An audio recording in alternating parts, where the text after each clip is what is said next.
And Michigan before that, I moved all around. I was just home. I guess that's what early career means. Right. I mean, and my mentee is actually in Development-Polineni, so this is really oriented that was my college. Who's in your field? Charlie Benson. Oh, yeah, that's right. Yeah, no, that's the perfect target. Okay, because I'm like, well, this.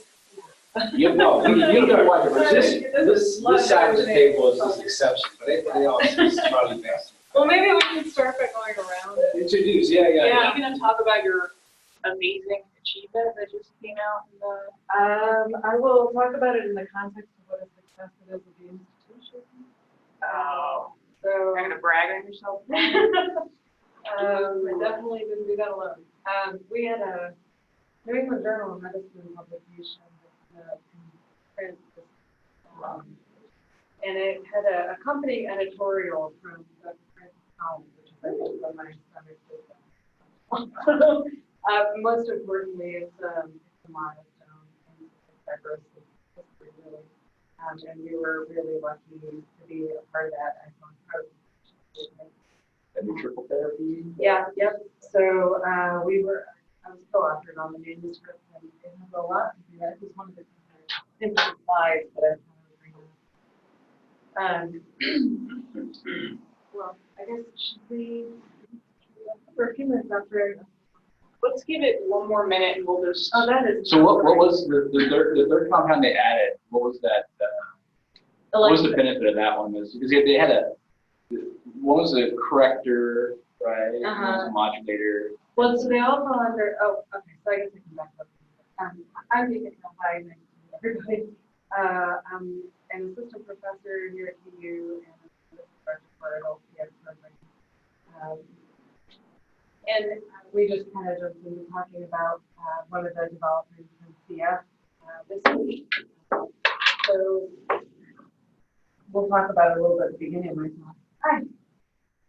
But CF, the gene for CF, that causes CF is the CFTR gene that was discovered and described through three papers in Science in 1989. And so some people may be familiar with this iconic cover with like the rainbow behind the boy sitting cross-legged, and the CFTR gene has been found. And so people rapidly embarked on gene therapy, which was unfortunately not successful and actually brought danger. And so 30 years later, 30 years and 1 month, we now have molecularly targeted therapy that's a twice-a-day pill that actually will approach 90% of people in the U.S. with CF.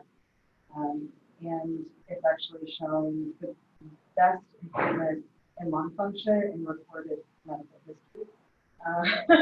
And I still can't wrap my head around that. I'm like, if the Greeks had something better, we just don't know about it. But I've asked anybody I can think of. The only other thing we're doing this much improvement in lung function is one surgical trial that's very specific to people with COPD, but in terms of the medical therapy for sustainable improvement. But, and then another, a lot of people will be familiar with the term minimal clinically important difference, or MCID, and for our quality of life indices in CF, that's a score of 4 on the respiratory scale for quality of life measure that we use. And people in the trial actually we reported an average of 20 points. That is totally unprecedented in CF. So it's really a breakthrough therapy, and it was on a fast track application with the FDA. They approved it after just 2 months, 5 months ahead of deadline. And Dr. Francis Collins got up at our plenary last week at the North American CF conference. So all this, we kind of knew the manuscript was great during the conference. We didn't know the FDA was conference. So he actually got up on stage, not Julius, although Julius probably would too. And he sang a song that he wrote back in 1989 about daring to dream to find a cure. And I don't think there was a dry eye. There was 5,000 people at that conference, which is pretty staggering when you think there's 30,000 people in the U.S. Yeah, take that off. But yeah, it was just really incredible. So I'm really honored to not only be part of that, but to get to talk to everybody here today.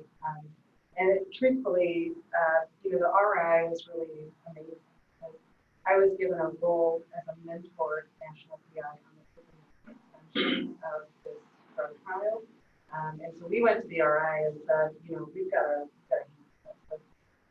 make a difference, and we want to get up and running fast. I kind of felt the responsibility to probably the processes given that role.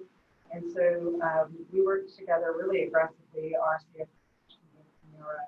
We were open on day one of the trial. We were the first to request a slot for randomization.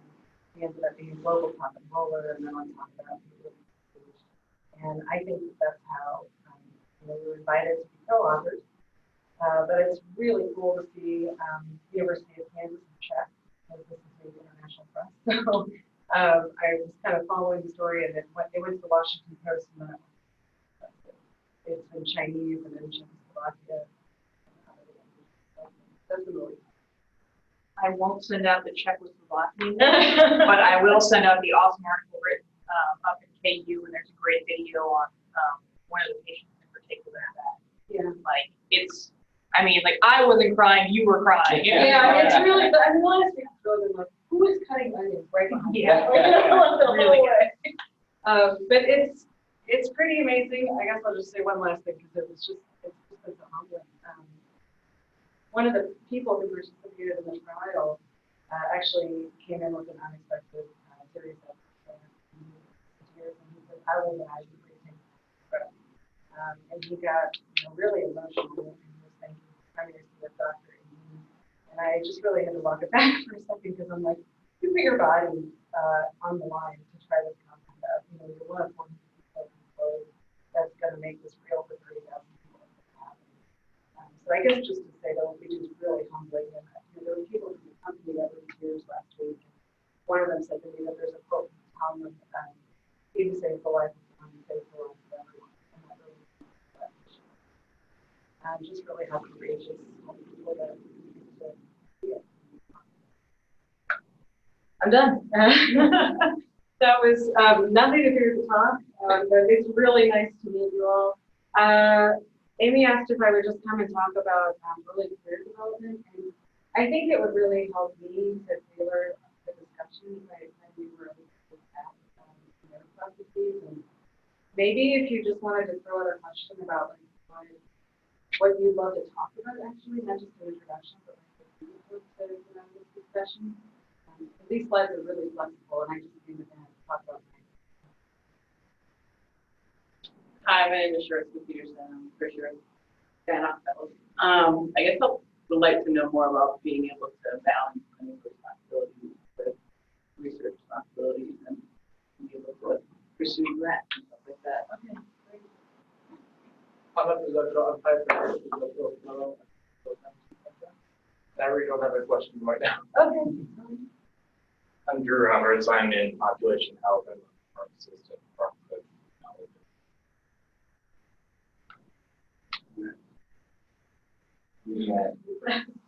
I am Robin Schaefer. I'm a first year postdoc at KU. And my work is mostly on the research side, maybe autism, but we are clinicians myself. So I guess my question would be, got any recommendations for how to make sure that when I go towards development collaboration, making sure that I can make my own. Yeah. I'm Ebony Anala. I'm a medical student and a clinical research master's student. And my biggest question is looking for residency programs and how that relates to wanting to get research out of a residency program, and also just to get about funding. Yeah, Ryan Fung. So we already kind of briefly met, but just background-wise, I'm an assistant professor at the School of Pharmacy, but I'm at the Med Center. My research is more in the area of clinical pharmacology, more on the pediatric side. Mm-hmm. So I guess I'm just interested in hearing kind of about your trajectory, okay, how you progressed. I never answered your initial question, which still is something surprised by, but you asked what the third drug did. Yeah. And basically they all fall under a class called transfer modulators, and then the initial drug is potentiator, then there's correctors that correct the misfolded protein. So in this case, the one was already correcting the protein misfolding, and the second one was as on the The third one was a differentiated. Yeah, so it ends up being 2 potentiators on one side. So, I mean, please stop me anytime. And this is just for context, because I guess I was going to talk about what I know with CF and what that means for development. But the whole basis of my work, and I guess it'll be more narrative stuff. I mean, I kind of fell into I finished residency in internal medicine. I knew I wanted to do pulmonary care. I actually wanted to pursue more public health practice care. I have an MPH in antibiotics and followed my husband actually down to the Triangle, North Carolina, the NIHS there and the facility there, and I was really interested in air quality. And then I just got interviewed by this man who turned out to be one of the first people that we used to describe the CF as a problem I had and he basically said, "You're going to look at me," and everybody talked about what an amazing mentor he was. And I just kind of took the approach at that point of it's not really what you're studying so much as how you're learning to study it in the research process. And people swore up and down by his mentorship. So about 2 years later, I said, I drank the Kool-Aid with all. Yeah, so that's actually how I got started with CF. But he was starting out doing genomic studies. Well, when I got there, he was doing genomic studies to try to get an answer around this question. This is basically showing that there's 2 different people with the same mutation. They're homozygous for the most common delta mutation. That's what this new crop that I was just telling you about will treat. And in this case, they have 2 copies of that mutation. This is a 26-year-old and a 31-year-old. And what this stuff down at the bottom really means, this is what we look at, is the forced expiratory volume of 1 centimeter, so the amount of air somebody can push out in that first second. So that's a really good surrogate, actually, for survival.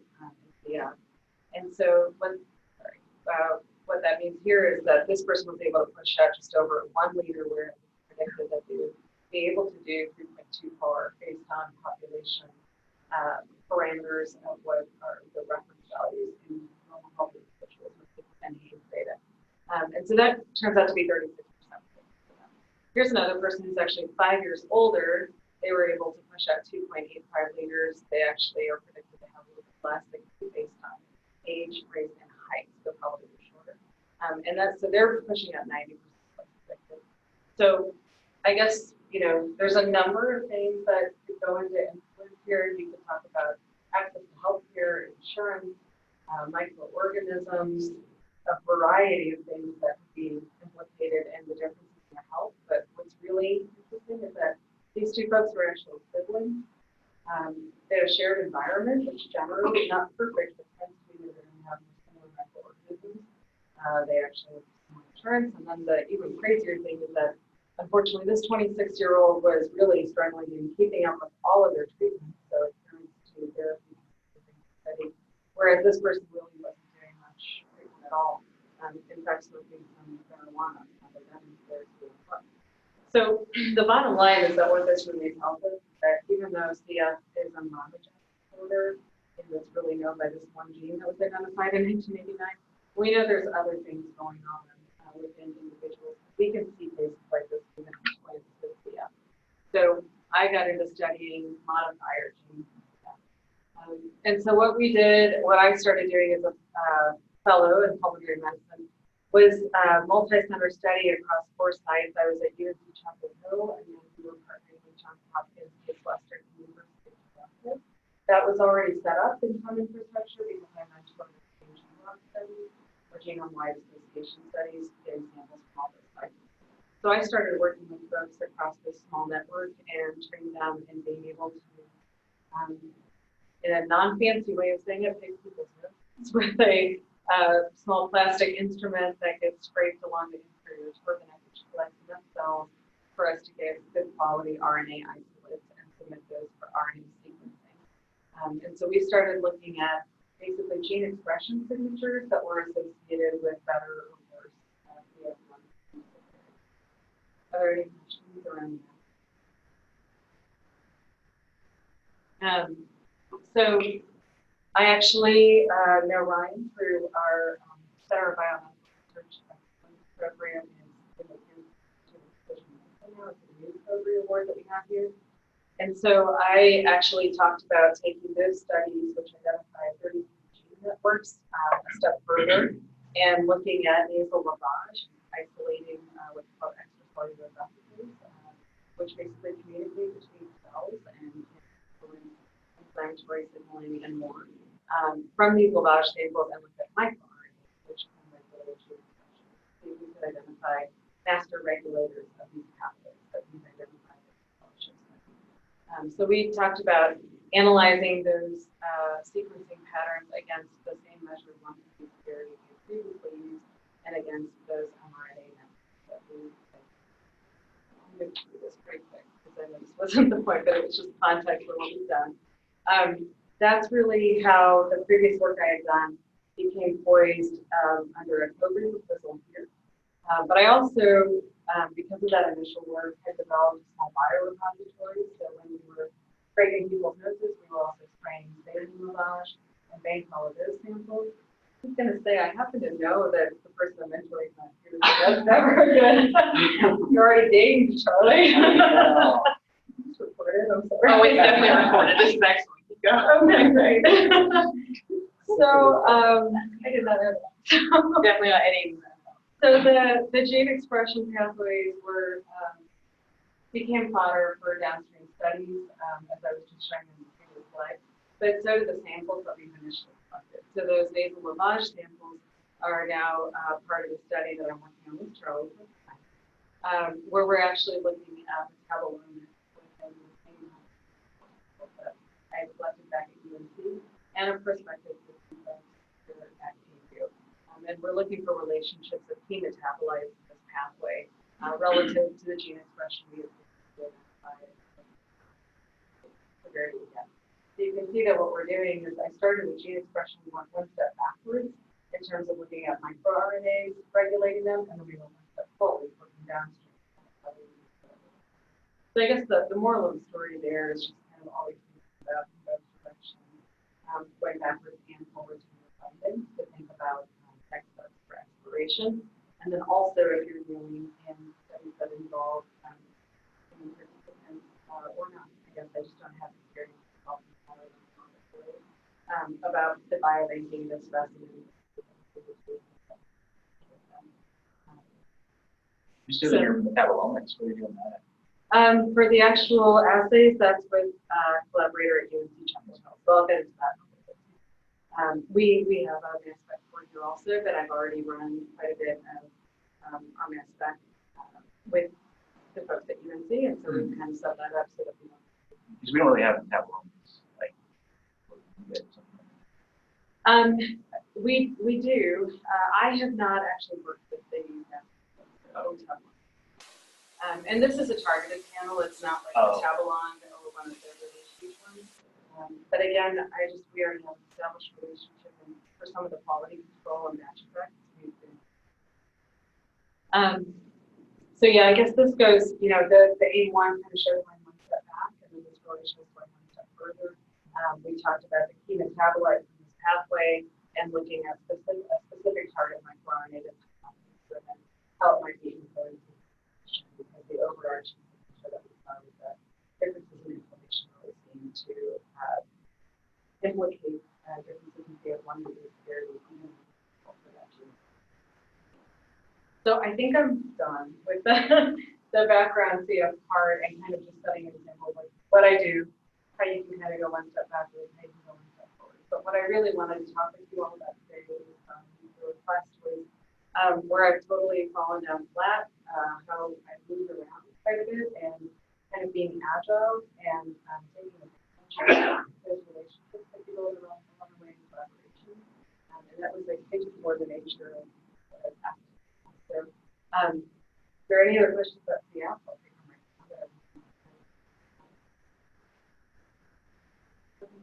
now. So I don't know what's behind there. Amy, can you move that square? Yes. Okay. So I just was going to explain that, when I first started working with Mentor, I think I think I really hit the ground running. Charlie's familiar with that model too. As soon as I started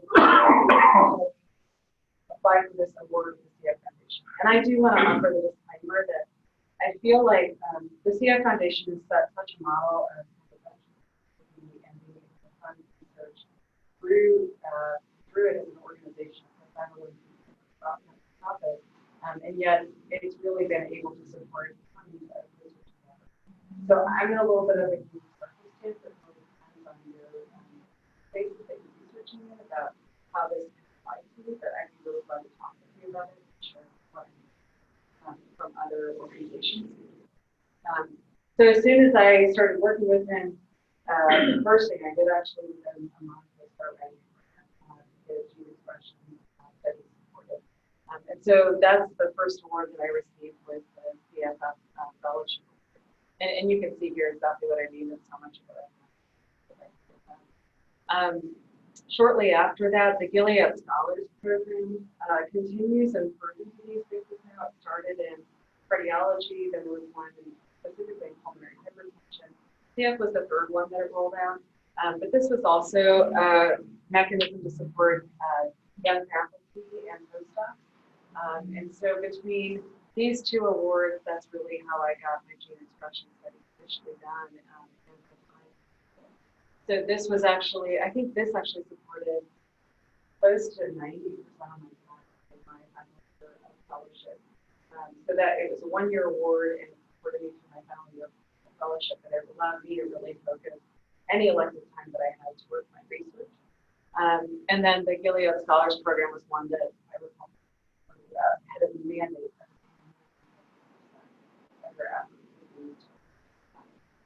towards research. So then after this is actually when I moved to KU, and Steve Stites and colleagues encouraged me to apply for the CFF Peace Award, which is the Program for Adult Care Excellence. So I'm looking at a couple of you because in the spaces that you work in, I don't know if there are any programs that are really dedicated to supporting career development for physicians who are going into care in a very select specialty area. For example, the purpose of this is that CF has historically been considered a pediatric disease. And so with a lot of forward thinking, the foundation has recognized we need to train more. I guess the moral of the story in this one is that I kind of felt like, gosh, I've already been trained in adult care for 5 years. And at that, between UNC and University of Kansas, that's really being known for adult pediatric care. I didn't know if they would say, well, you know, what are you going to train? How are you going to, what else are you going to be learning for adult care excellence? And now I kind of know a little bit further down the road. They're absolutely still looking for more. They feel like you're pretty well trained in what their aims are. What they're looking at is not necessarily what you're going to get out of those students specifically, but trying to invest you as a long-term person in that.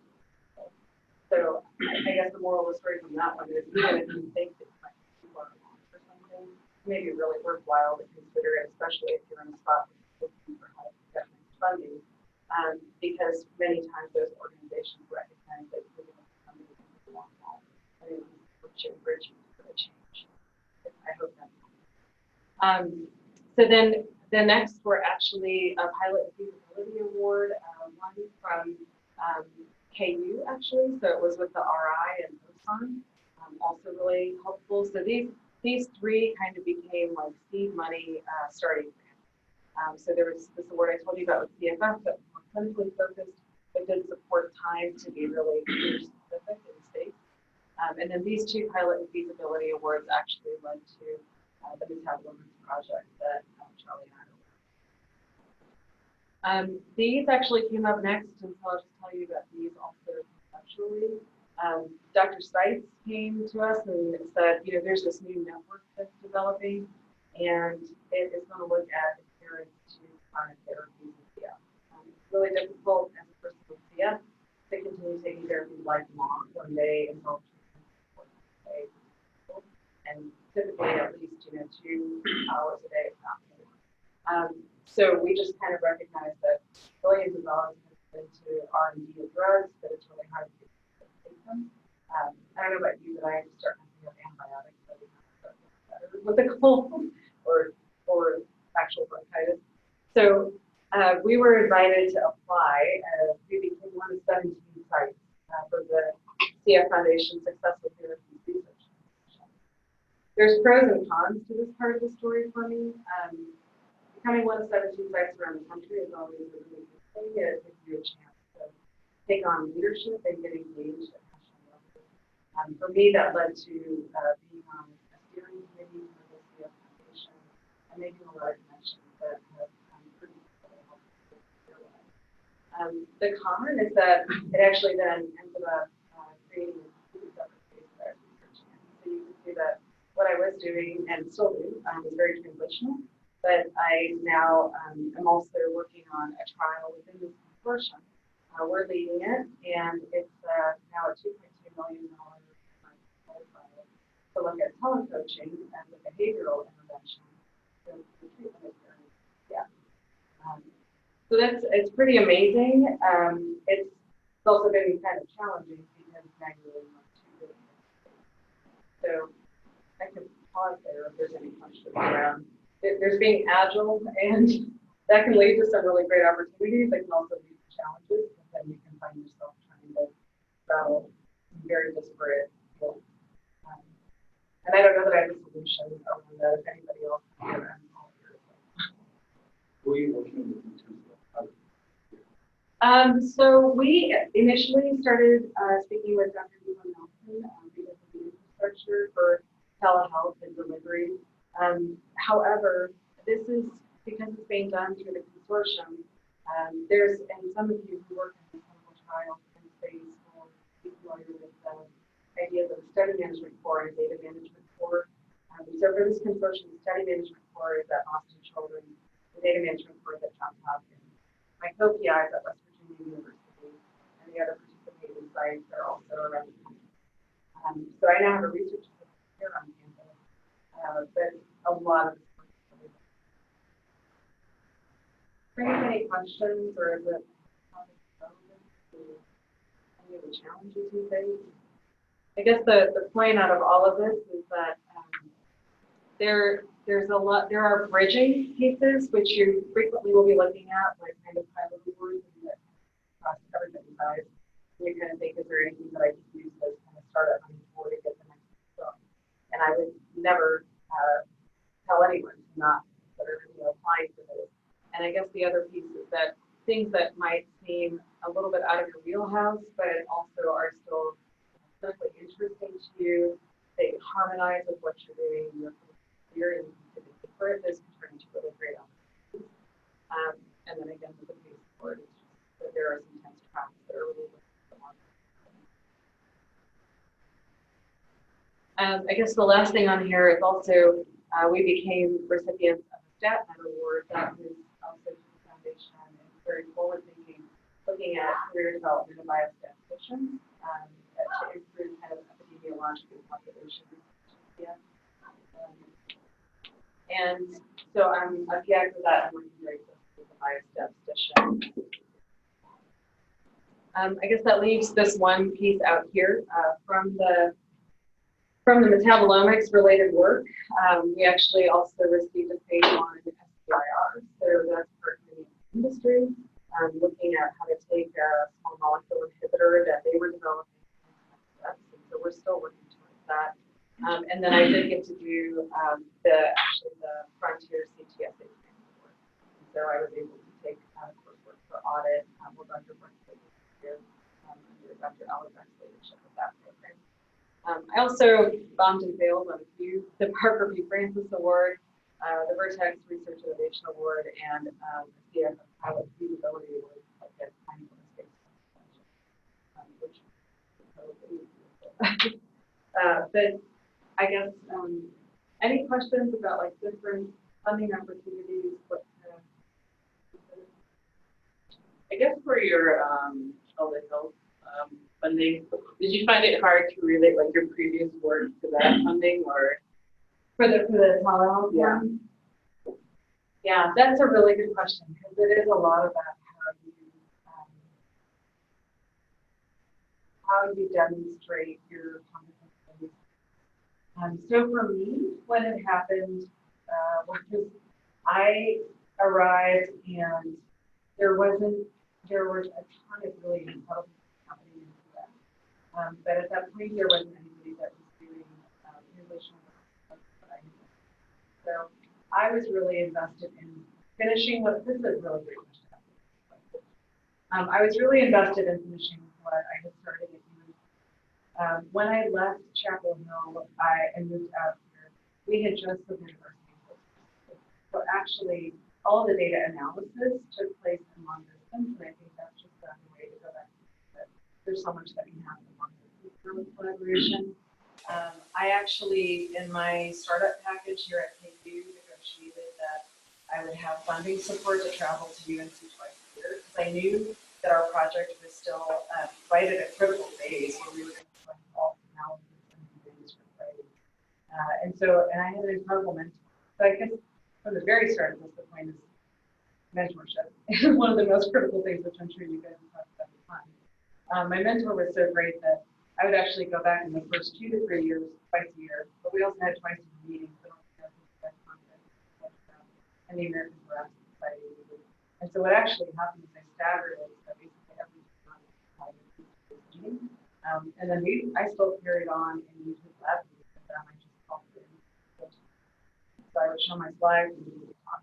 So I guess the way that might apply to you is, whether you already have somebody, a place that you move from, or a different point of your life in your career, or whether you meet somebody at a meeting and you want to develop something going forward, you really can develop a long-term, in-depth collaboration with people.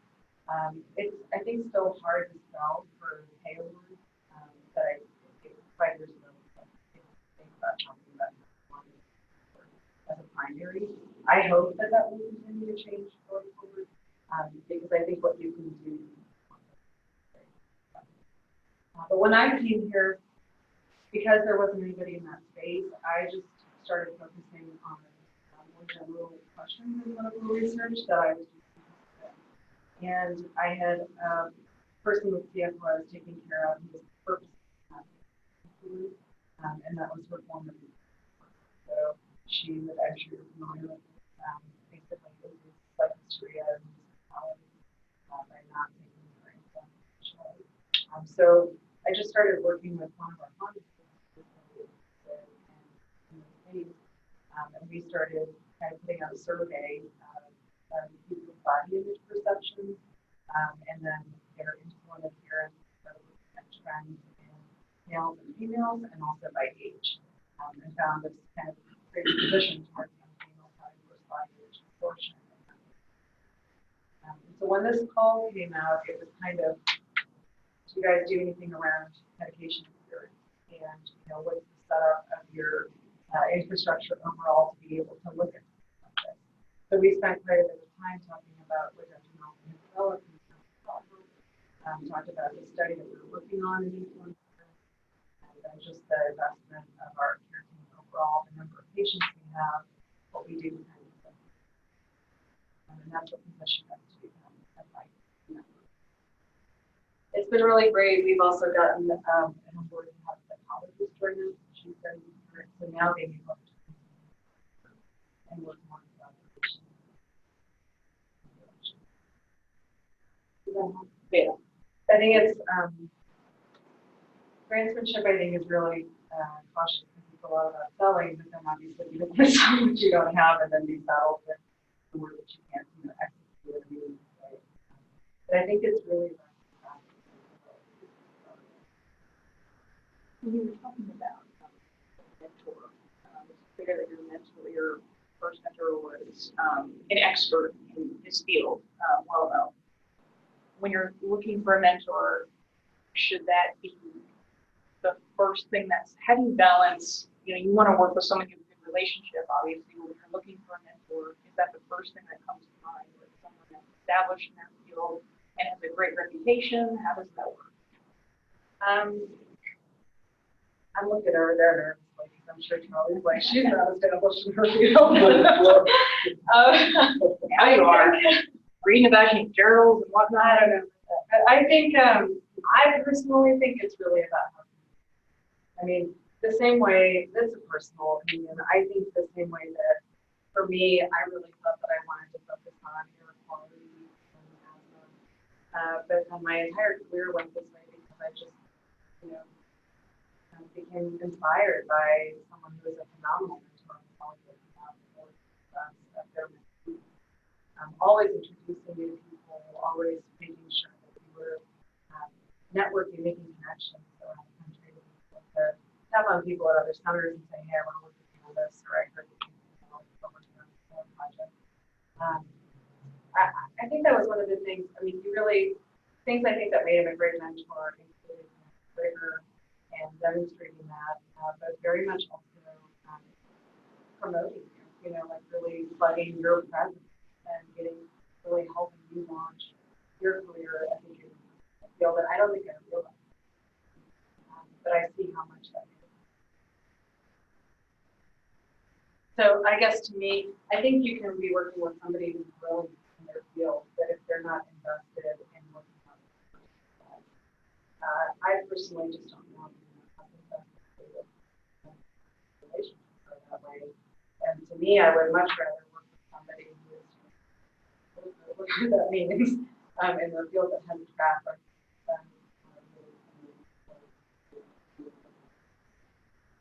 So you can have mentoring teams, right? You can have one that sells very well and all of that.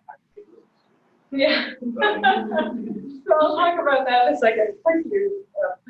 How did you get past your one study as with them? I mean, you went from wanting to study your quality. This isn't formal, right? I didn't know this was I'm just gonna watch it at home with my husband. Okay. Eat popcorn and Fast forward to Harvard training. That's very heavy. I think a philosophical discussion. I think for me, it's kind of just been the doors have kept opening along the vein and put my face on it. It's just kind of following what is meant to be in some way. I don't know, meant to be. That's kind of essential, but following opportunity that's available to you. And I actually do think that in survival. So, I mean, I think I showed a little bit of pros and cons here. They're being agile, and so I mean, that adherence research award, really, that was my first major grant before I got the COBRA award, which is actually supporting the downstream work of organization work I have. And that adherence research grant is kind of is for me and and I mean, I was thrilled to be doing it. You know, I think it's an important topic. So that I think there's a really important strength in staying agile, especially when you're just looking at how I survive. You know, at that point, you know, Dr. Solitaire is our new chairman. Fantastic researcher.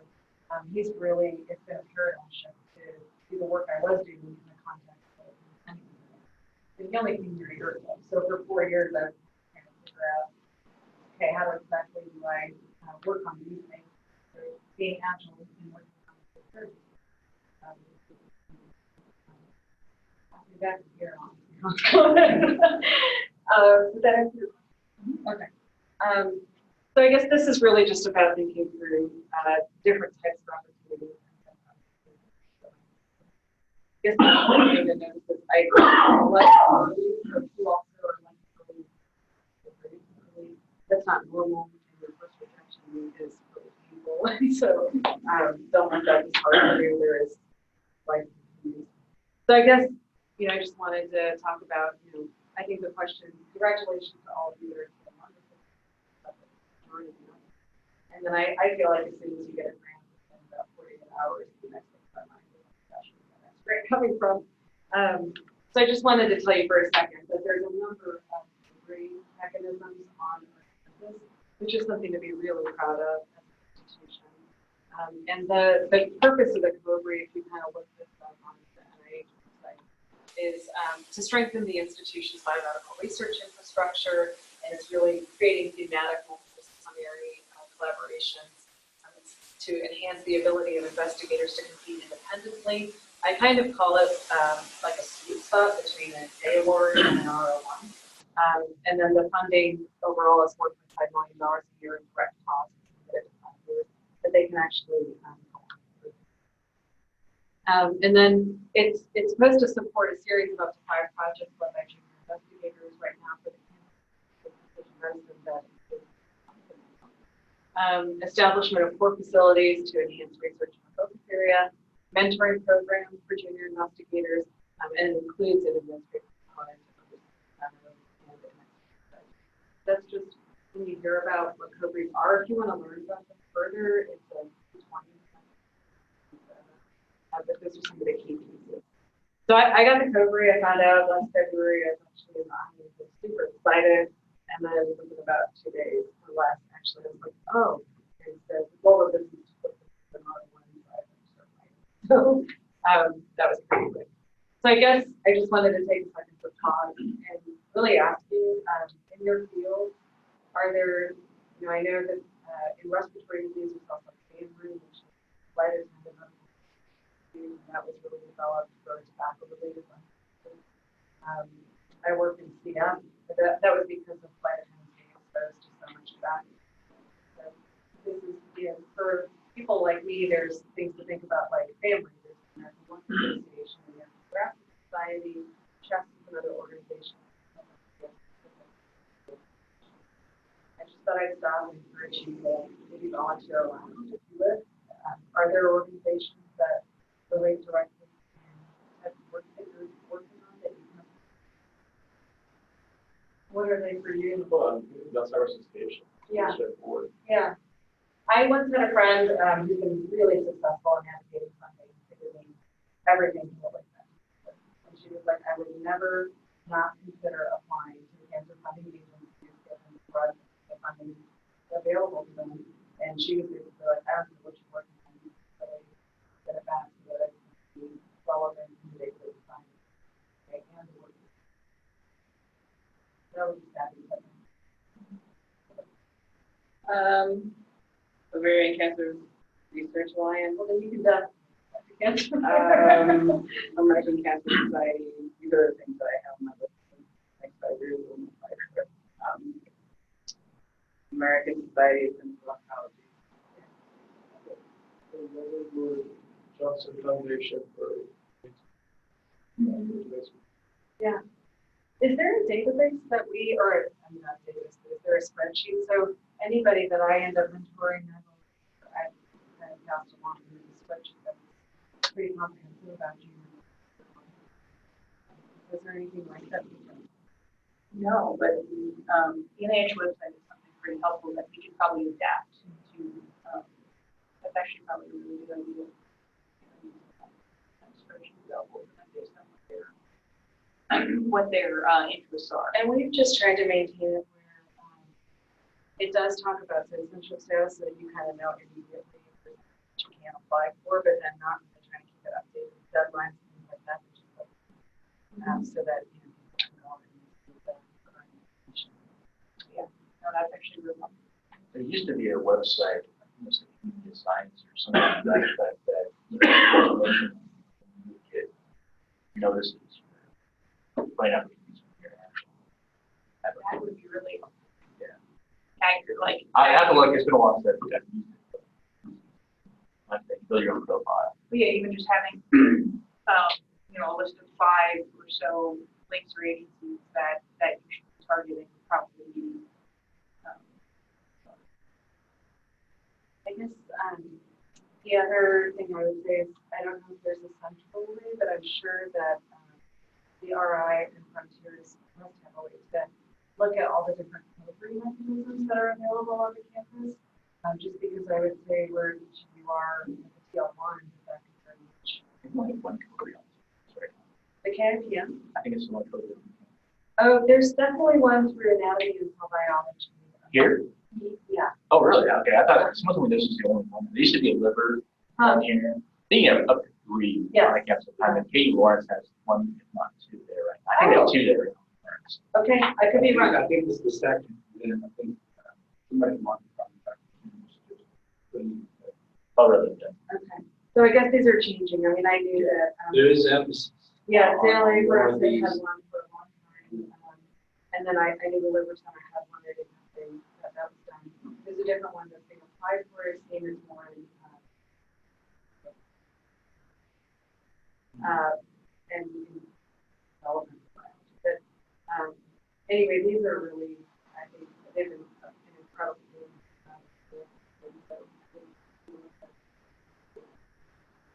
And then of course you all would be KL. So the KL2, the COBRI, and then looking at going on into other pay mechanisms, and then I don't know about the 13 rates. Okay, so I guess the other thing I just wanted to talk about, which we've already kind of done quite a bit, is mentors and collaborators. So there's kind of the phrase that a rolling stone gathers no moss. For me, I've been at UMKC, went to Ann Arbor for residency. In between, I did a master's in public health at Boston University. I did a year as a postdoc at WashU before I moved down to the Chapel Hill, where I did a fellowship, and also having done my postdoc research and social work I showed you before I moved here. So I've looked everywhere with the list. Basically what that comes down to. Did you do a T32? Were you on a T32 when you were? I was on a T32 when I was at WashU. Do we have T32s at all? We are very weak. That's no better. Very actually, the next T32. Yeah. Okay. I didn't know that. You better tell your boss. But then there's also the F32.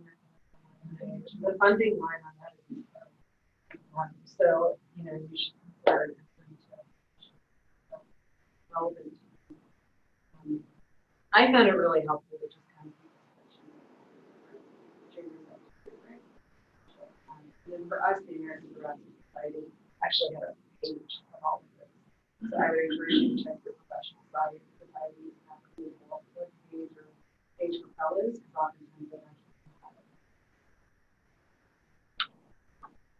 it. So I guess for me, it was really about the metabolomics work that I described during the SBIR grant.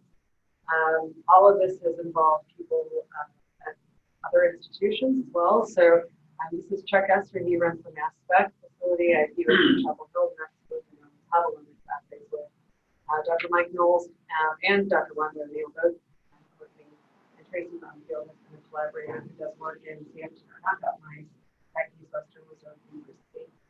So I already kind of talked to you about the fact that for me, actually,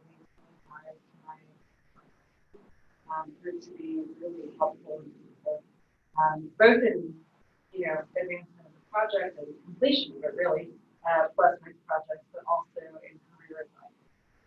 So that was a very beneficial. Charlie is, I think, supposed to be. Yeah. So I think one of the things that was really helpful for me is that the CF Foundation developed a program called the Clinical Research Scholar Program, and so I'm in the second filter of that. One class before me, they selected 3 people from around the country, and then and that just protected 20% of your time, and it was not for the research project itself, and supplies,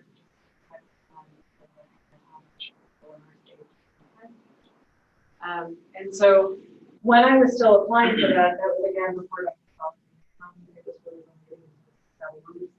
so I kind of spun a mentoring team that where Dr. Esther was a collaborator because he was doing the spec. Dr. Mentor, that was that said it all. Dr. Knowles was the external mentor. But then I think what it showed was that I was starting to develop relationships here, and so. Given that Dr. Barron has such incredible experience in rare disease research, again, it was kind of, hey, it's not CF, but there are principles to some of the things that we need to navigate in clinical research in rare disease period. And given his position, so like, hey, research on the campus period, that became very favorable. And it wasn't just saying it, it was incredibly helpful in talking with me and actually put together a panel of people. We just sat down and talked about how we can work. So he proved to be perfect. And I would never have thought out to reach out. I never would have thought initially to reach out to somebody in the college. But this is just yet again an example of being agile, looking at things not as they seem, but what you can do with the construct. Jim Schmiel actually was the first person who taught me how to scrape noses for these samples. And so this is just kind of about the longitudinal relationships that we build. So I built a mentoring team with Dr. Barron, Dr. Schmiel, and And that actually sold really well. And I was the first person in the program to have so many more external mentorship. And importantly, Dr. Stipe, given his development diversity was a mentor here. That was working with him. Any questions there? I actually talked to the next class of scholars about this, and so one of the women out of UCLA was saying, oh, you know what, I had never thought to go back to the CTS program and see how that can help me develop more professional. You guys are already reading. These are my classmates in the Chris Scholar program that I just told you about. This is Edith, Amanda, Alex, and Natalie. And I guess for me, I wanted to show you this because James and Alex, we all get to know each other in this program. When I did the Frontiers program that I first told you about, where I was able to there was still the K Club going on at that time. I don't know if that's still going. But I got to know Devin Hustler, who is now one of the he was kind of going through the program too. So Devin and I now work together on a program project. I have talked about the opportunity for other projects. So similarly, I don't know, and I hope that you all have the opportunity to talk with each other and do some collaboration. But I know certainly, I mean, it's a little easier. We're all on CS, so we might think that that's actually easier, but it's also niche. That it doesn't. There could be a higher likelihood of you and I collaborating on something sometimes here, but it's about, I think, being creative and looking at other people that are and how you can kind of work on things. Whether that's sharing samples, previous data sets you have that you can kind of explore for secondary analysis, working on data together, just peer mentoring. And I guess that's the last thing I would say is really peer mentoring, feeling like you have enough support to answer questions and that's been really important for us. And so I guess the other thing is just having the collaboration. So have any of you moved here from other institutions or where did you move from? I came from Vanderbilt. Oh, okay, yeah. And then tell me again your research site. So I studied sensory motor conditioning and autism. Okay. Now, celebrating brain sensory conditioning.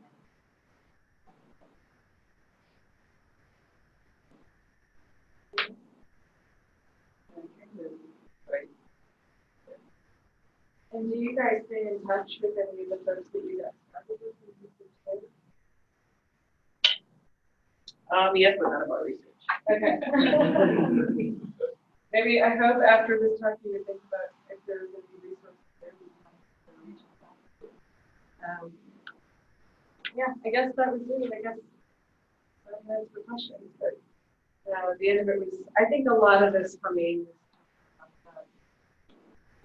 was agility, not just in like topic area, but even in when you're looking at, for example, like with Dr. Barron, somebody's really successful with their and I don't think initially I would have had the courage or even thought about him and reach out to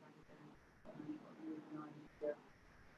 But then I saw this crystal board and it was pretty great to think about, what it was kind of for, not just in time protection, but it has. And then just presenting it again as a concept that now he's not going to mentor me in the CS research. He's going to talk about how to take advantage of the strengths that are available on the campus and help me be integrated into the campus for clinical research, how to navigate some of the difficulties of research in a really disease space. And then suddenly, think a lot of things. So I guess it's just trying to look at something and think about it, not. How did you actually approach Dr. Barron? How did that go? Did you email him? Did you have some connections? I'm trying to remember now because it was a few years ago. How did it go? Sorry? I was gonna say, you probably sent an email at 2 in the morning and he was fine. I'm like, how did it go? I'm like, my mouth was as dry as cotton. I remember that. So I thought that until I realized how very helpful and kind he was.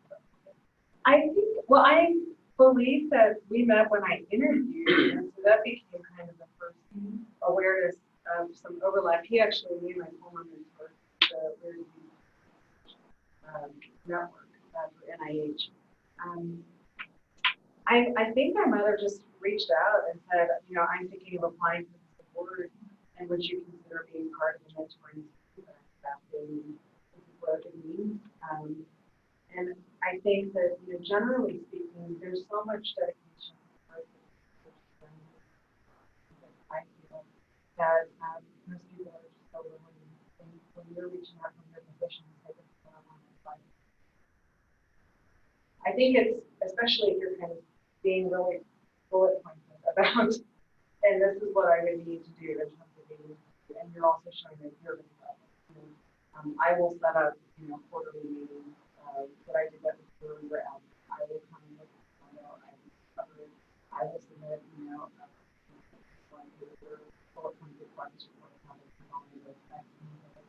I think, people really want to help, but everybody's so busy that they also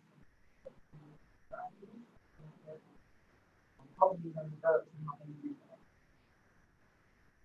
that. I have a follow-up question. The issue of time, especially like the mentors from North Carolina, it's like very clear to me that they were giving you the time every time you met, right? But you had other mentors who were not as giving of the time or the perspective. You know what? I have to be honest. I feel like I've been really lucky. At the same time, gosh, that must be blocked in my mind because I certainly have worked with people where, if nobody's actually, I'm here, obviously. But I know I have, worked with people where I'm like, yeah, that's part of my mentoring team, and that there's nothing that has really panned out there, That's invariable, I don't think you can hit a home run every swing, so I think it's about really figuring out who you can and make it really well. That's pretty telling because I can't really think of that. Yeah, because you mentioned Dr. South. I remember when did he start? Dr. Solomon started a year ago and change. He started in June of 2020. Yeah, so sometime in the last year, relatively, he got here relatively not too long ago. I had a meeting with him. I never met him before. And the meeting was about a trainee. As a matter of fact, I remember, but like a trainee, like a postdoc trainee.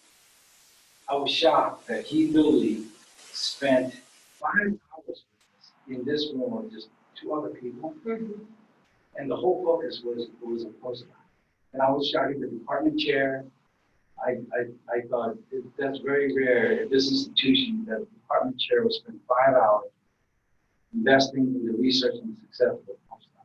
He's been amazing. He's one of my mentors on the Calgary. Yeah. He let me join in his weekly lab meeting. I really kind of nested under his lab as a parent lab right now, and he's been so incredible about helping me try to work towards that being independent, even in terms of being able to help with things supply. So in that sense, I think I've just been really lucky, but I guess I would also say that's where you hear about people that are great mentors, because they've got this reputation for being willing to spend time. And I think that that's really what mentorship is about. It's about leading by example and being willing to give time. If it's not instant, I don't know. I kept expecting him to like bolt out from a page like 40 minutes into the meeting. It was just like, when is this man on leave? No, I think.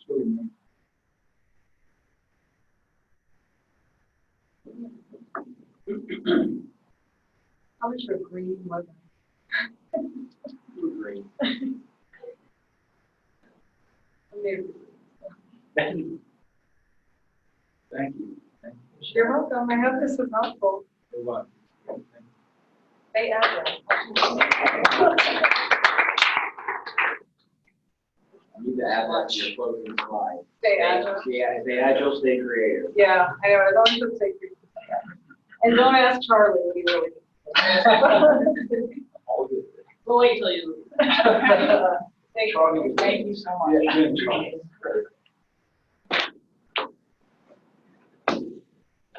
So the other lady's not coming, right? No, she contacted me yesterday afternoon. Okay. with an emergency.